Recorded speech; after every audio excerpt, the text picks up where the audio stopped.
जी अस्सलाम वालेकुम वरहमतुल्लाहि वबरकातुह।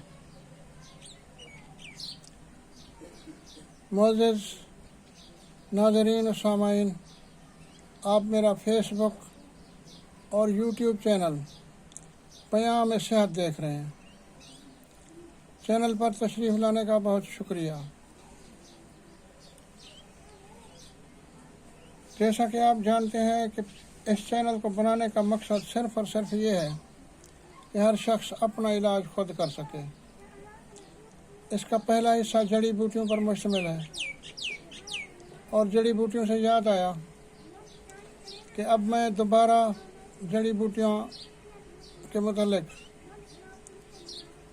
वीडियोस पेश करूँगा। तो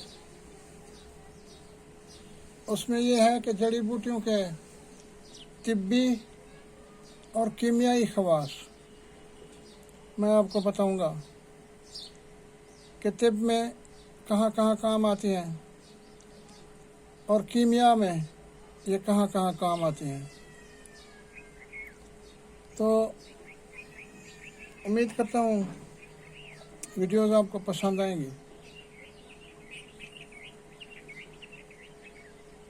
तो आज जैसा कि आप जानते हैं कि पहला हिस्सा जड़ी बूटियों पर, दूसरा हिस्सा कुश्ताजात पर और तीसरा हिस्सा बीमारियों और उनसे इलाज के मुतालिक है।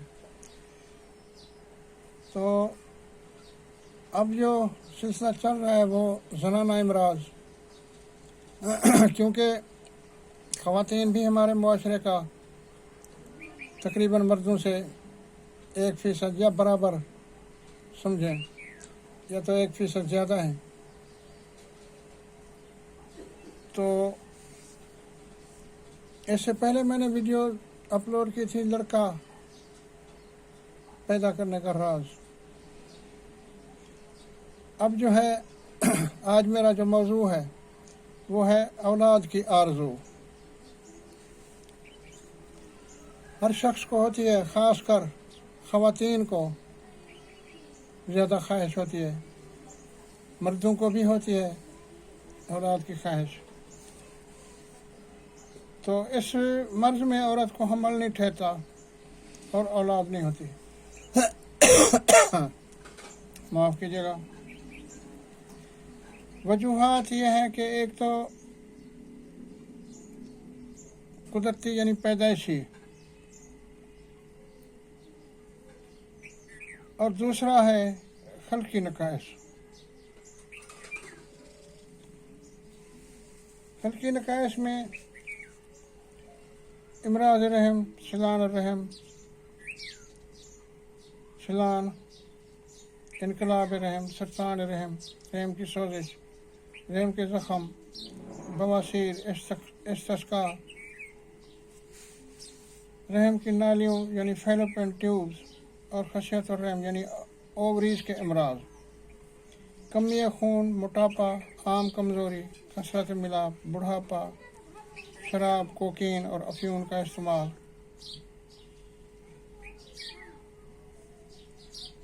और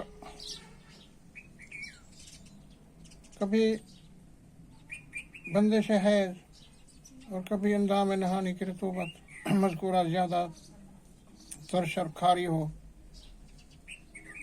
तो औलाद पैदा करने वाले जरासीम उसमें ज़िंदा नहीं रह सकते।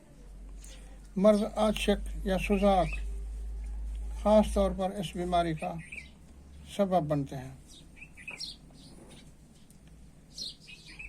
अलामात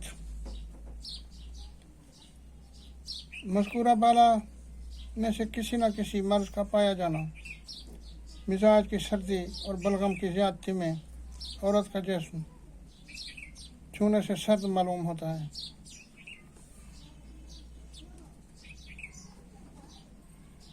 बदन की रंगत मैल व सफ़ेदी हो जाती है।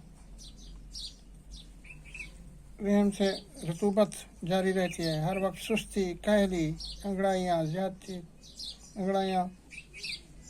ज़्यादा आती हैं, तो औरत को हमल नहीं ठहरता। ज़रूरी नहीं है कि इसमें औरत का कसूर हो। मर्द को भी अपना टेस्ट कराना चाहिए। तो इसके लिए यूनानी इलाज असल सबब को दूर करें। आम कमज़ोरी हो तो विटामिन से भरपूर ग़िज़ाएँ दें। मोटापे की वजह से हो तो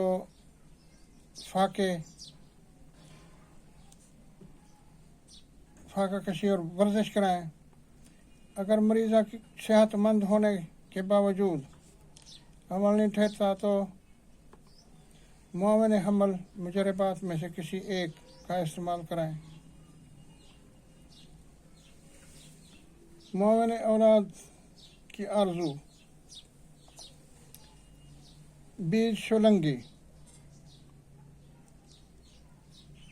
अफ्यून, भंग, जायफल, जावत्री, कस्तूरी खालिस, बुरादा हाथी दांत असली,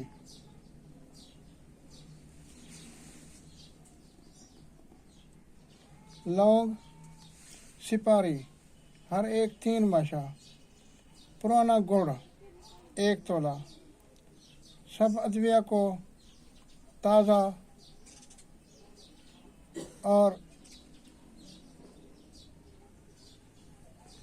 कूट छान कर छोटे चने के बराबर गोलियां बनाएं। अवल पहले दिन, दूसरे दिन, अवल पहले माह, दूसरे माह या हर तीसरे माह ज़रूर कामयाबी होगी। दूसरा यह है कि दाढ़ी दरख्त पीपल, सफ़ेद बीज शोलंगी 1 तोला सफ़ूफ बनाकर खुराक 1 माशा हमरा दूध गाय से दें।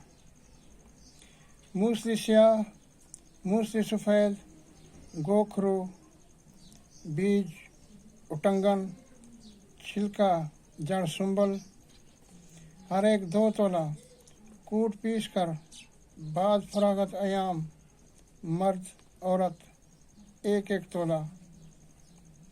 दूध गाय 5 दिन खाते रहें, इसके बाद मिलाप करें।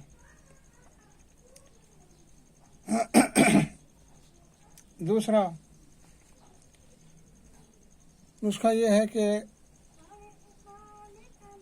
ये बच्चादानी के जुमला खराबियों को दुरुस्त करके औलाद की आरज़ू पूरी करती है, बशर्ते कि कोई पैदाइशी नुक्स ना हो और अयाम बाकायदगी से आते हों। मुश्क 2 रत्ती, अफ्यून, कैसर हर एक 1-1 माशा, जायफल 1 अदद, भंग पौने 2 माशा, छालिया 3 अदद, लौंग 4 अदद, पुराना गुड़ 5.5 माशा। इन अदविया को कूट छान कर गुड़ मिलाकर नखूद के बराबर गोलियां बनाएं। खुराक 1 गोली सुबह और शाम हमरा दूध या माजून मुचरस 6 माशा से दें और हर महीने अयाम के बाद 7 दिन तक खिलाएं। गुल धावा, गुल नीलोफर, जड़ पिया बांसा, जड़ असगंध सब बराबर वज़न लेकर कूट कर सफ़ूफ बनाएं। बाद फरागत अयाम सफ़ूफ 9 माशा की मिकदार में गाय के दूध के साथ पिलाना। बिलाना का इस्तेमाल करें। दाढ़ी दरख्त पीपल, बरगद, दाढ़ी दरख्त बरगद 1.5 तोला को बारीक पीस कर 5 तोला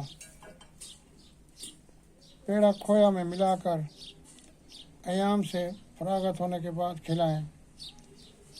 अगर ख्वाहिश हो तो खाने के लिए खोए के पेड़े दें। इसके सिवा कोई ग़िज़ा ना दें। रात को मिलाप करें, अगर उम्मीद हो जाए तो बेहतर है, वरना अयाम से फरागत के बाद दूसरे या तीसरे माह अमल करें। तो इसके अलावा जड़ी बूटियों से इलाज है, जो मैं अगली वीडियो में आपकी खिदमत में पेश कर दूंगा। वीडियो लंबी हो रही है, इसलिए इसे यहीं मुकम्मल करते हैं। तो दुआ है कि आप जहाँ कहीं भी हों, अल्लाह ताला आपके जान माल इज़्ज़त आबरू की हिफाजत फरमाए। अल्लाह ताला हम सबको अपने हिफ्ज़ व अमान में रखे। तो अगर अल्लाह ताला ने ज़िंदगी बख्शी तो अगली वीडियो में मुलाकात होगी। तब तक के लिए अपनी दुआओं में याद रखिएगा। अल्लाह हाफ़िज़।